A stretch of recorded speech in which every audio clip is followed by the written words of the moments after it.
Hi everyone, welcome back to my channel, and it's Charmina. And before we start this video, I would really love you guys to like and subscribe to this channel and turn on the notification post bell for more updates to come. So, it's actually Friday night ngayon kasi bukas hindi ako maka-video. May lakad kami, may flight kami papuntang Manila kasi hatid ko ang grandparents ko sa Manila. And hanggang Sunday lang ako ng gabi doon kasi manunod ako ng game ng Adu versus UE. So, yeah. Hanap din ng pogi sa Damson, guys. Joke lang. And yeah. So for today's video, we're going to talk about 5 ways to pass your exam. So, marami ako ma-recommend pero 5 ways na muna. Next time na yung iba. So yeah, let's start this video. So first step is, of course, mag-study. Ano ba yan? Everyone. Gusto mo makapasa tapos ayaw mag-study. Pero yung techniques tayo. So, study, right? So, you need to study. So, example, for me, you need to study a week before ang exam mo. Kasi it's really helpful, like, a week before exam or a week before the exam week. Ganon.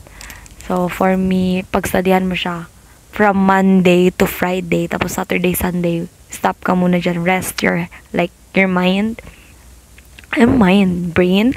Tapos, pagka Monday, example, Wednesday to Friday ang exam nyo, or Thursday to Friday. So, for me, Monday to Tuesday, or Monday to Wednesday, i-recall mo na lang siya, ganon. Pero a week before exam, one technique that I can give to you is Pomodoro technique.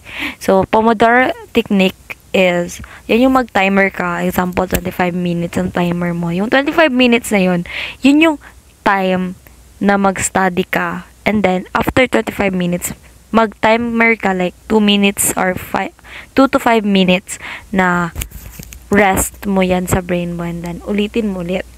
And then, after nun, pagka morning, i-recall mo siya.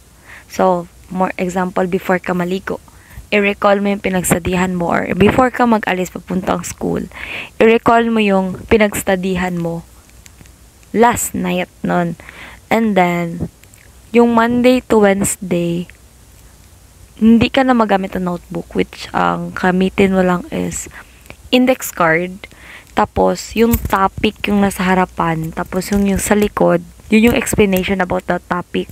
Basahin mo muna yung explanation about the topic, tapos basahin mo yung topic na yun, i-recall mo ulit, basahin mo, tapos i-explain mo yung topic na binasa mo sa index card kung naalala mo ba talaga. And then, if hindi mo kayang like, pwede mo siyang kausapin yung wall, or magtawag ka ng brother mo, or yung stuffed toy mo.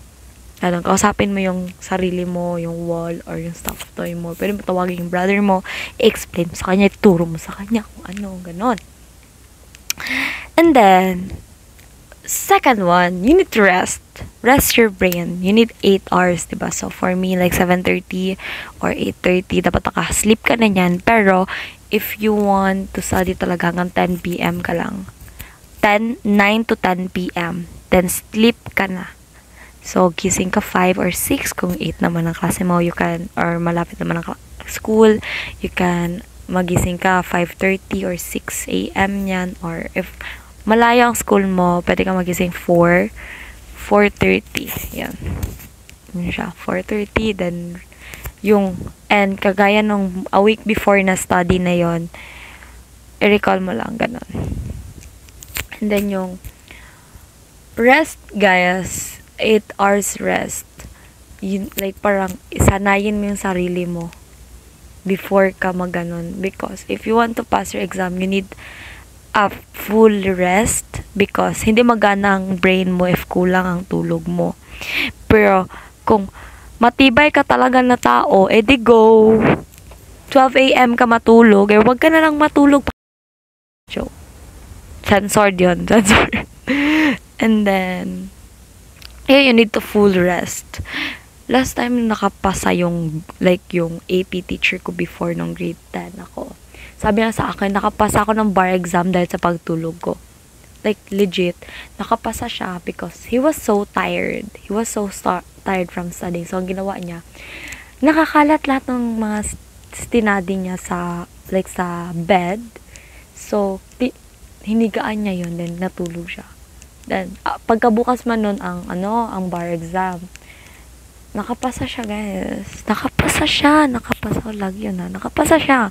And, I was like, wow. There ko, gayahin ko kaya yun. But no, I don't want that.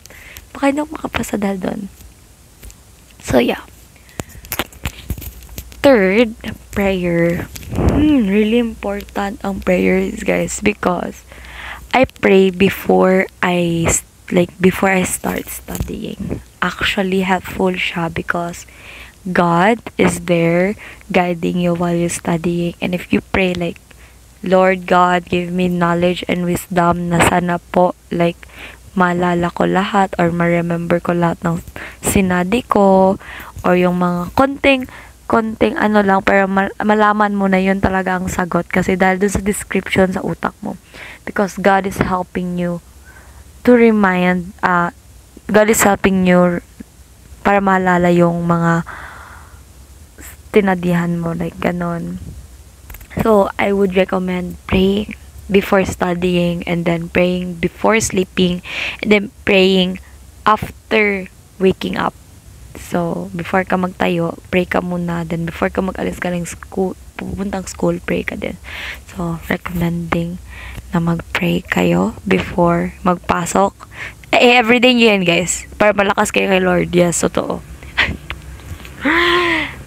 Fourth one, if hindi talaga kaya, maghanap ka na ng help. Pwede kayo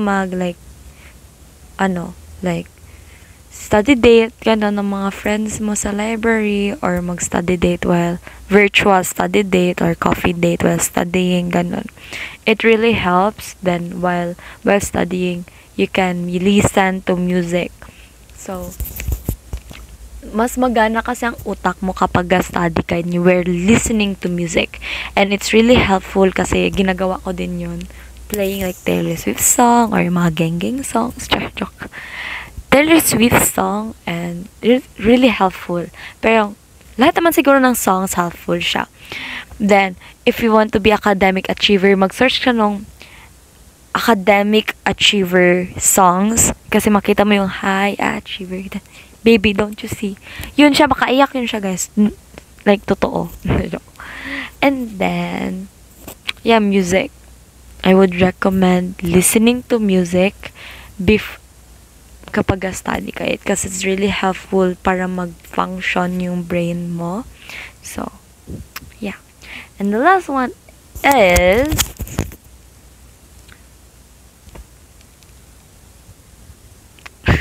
di ko na alam. Ano sabihin ko gani?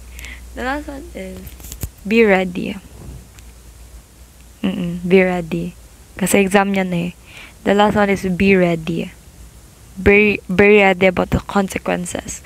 Kasi if you want to pass, then work hard.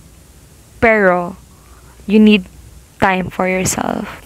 So, be ready sa mga questions. Be ready kasi kung mahirap man siya, be ready. So, kaya ko to ginagawa tong video na to because I want you guys to know na mahirap, I know.